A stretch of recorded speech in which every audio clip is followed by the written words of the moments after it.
आमा नमस्ते, सन्चै हुनुहुन्छ? नमस्ते बा, नमस्ते। सन्चै छु। तिमी सन्चै छौ? कता गएर आयौ त नि? यसो चुनावको माला गाउँ डुल्नु पर्यो भनेर डुलेर आएको आमा। अनि के हो अब तपाईँको भोट कता हो त नि आमा? ए मेरो भोट त कसलाई हुने हो र? पहिल्यैदेखि दिइरहेको त्यही पुराना पार्टी भन्छन् के रे, तिनीलाई त दिने होला नि। अब पनि के पुराना पार्टी भनेर हुन्छ र? अब त देशमा परिवर्तन चाहियो, विकास चाहियो। अब त नयाँ पार्टीमा हाल्ने होला नि आमा भोट त। के छ विचार? अब नयाँले पनि खोइ के गर्लान् र, पुरानैलाई दिने हो कि नयाँलाई दिने हो? म पनि दोधारमा छु।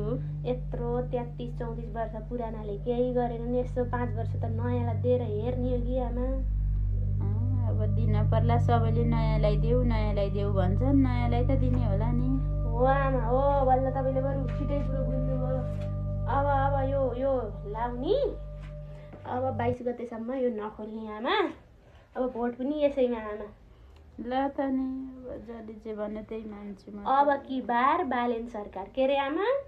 अब की बार बालेन सरकार हो।